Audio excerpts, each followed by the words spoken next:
Hello guys, welcome to task 3 in system thinking. The task 2 was a difficult one. You have crossed the most major hurdle.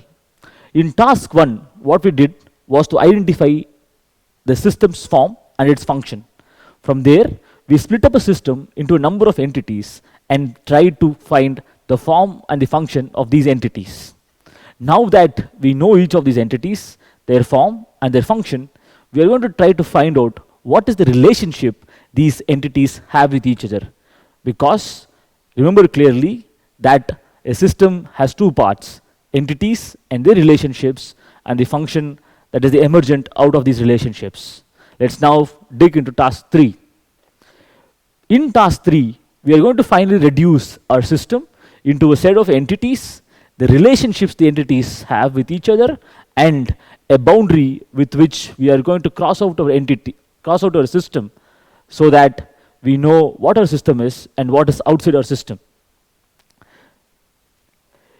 If you take any entities within a system, they should form a relationship, because without relationships, entities do not come together to form a system.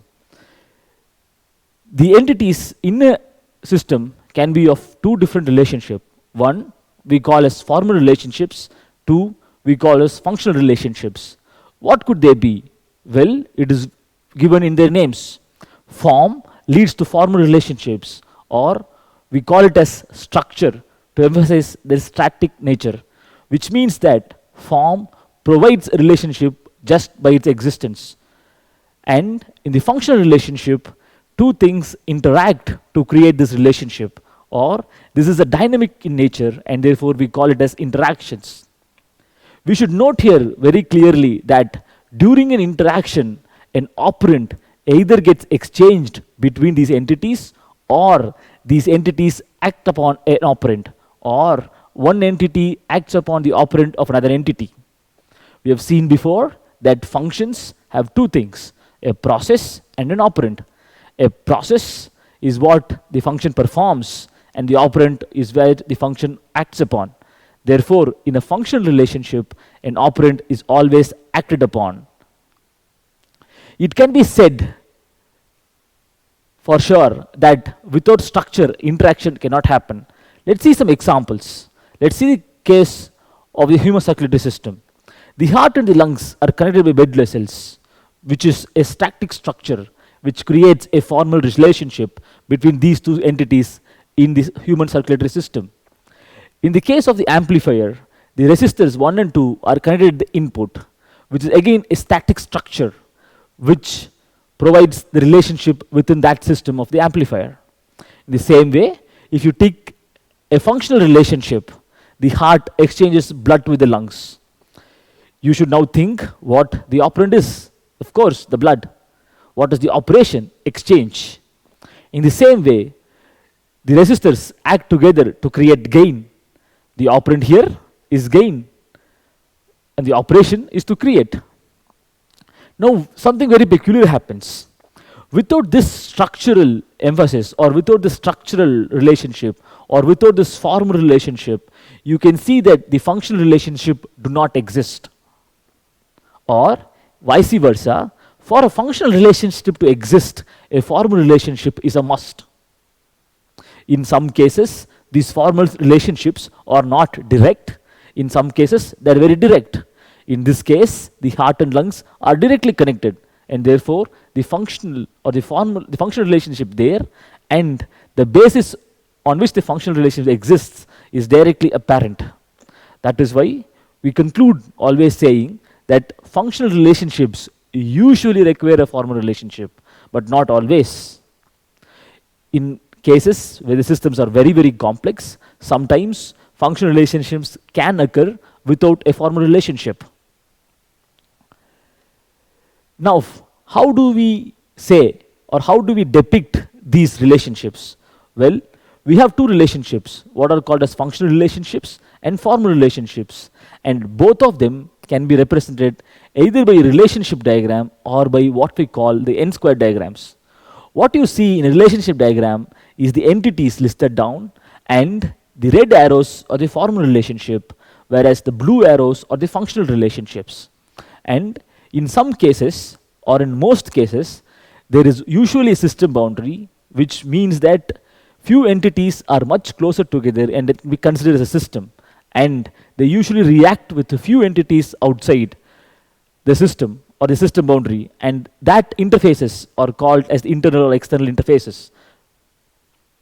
In other words, in an n-square diagram, we list the entities on the x and the y axes and then say what is the relationship between entity 1 and entity 2 as far as a formal relationship is concerned, and as for what the functional relationship is concerned.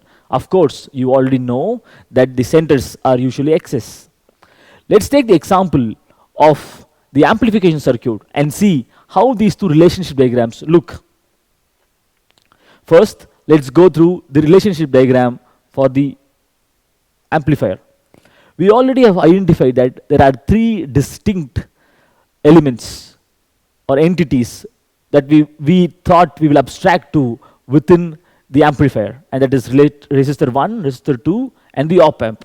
You will also remember that we have abstracted the op amp in a large way so that we can keep the system as simple as possible for our analysis. And if you see, if we draw a system boundary around these three elements, because they are much more interconnected to each other, you can see that the input voltage and the output reference voltage are external to the system boundary, and therefore they form interfaces with the two elements that are internal to the system. In the n-square diagram, let's see what this translates into.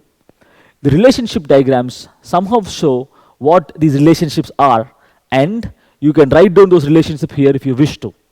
The light arrows indicate that these entities have a formal relationship, and the dark arrows indicate that they have a functional relationship too.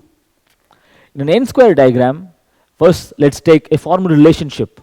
As we said, a formal relationship is basically a structural relationship. So resistor 1 is connected to resistor 2 at V minus. You can see this connection in the reference diagram we have about the operational amplifier. And as you go across, you can see the exact connection points of each of these entities. The examples that we have taken, which is the op amp here, this looks very simple. And for the example that you will also be working on, which is the human circulatory system, this might also look simple. But know that these tools form the basics of system thinking, and they can be scaled to very large complex systems. We have seen what formal relationships are. Let's now move on to what are called as functional relationships.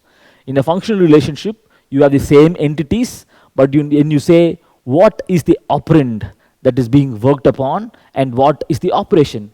For example, here you see that resistor 2 and resistor 1 exchanges current at V minus, whereas the op amp and resistor 2 exchanges current at V minus and also at the output. You will see this as to be apparent when you look at the op amp's circuit diagram that we discussed at the start of this as the examples. Thank you.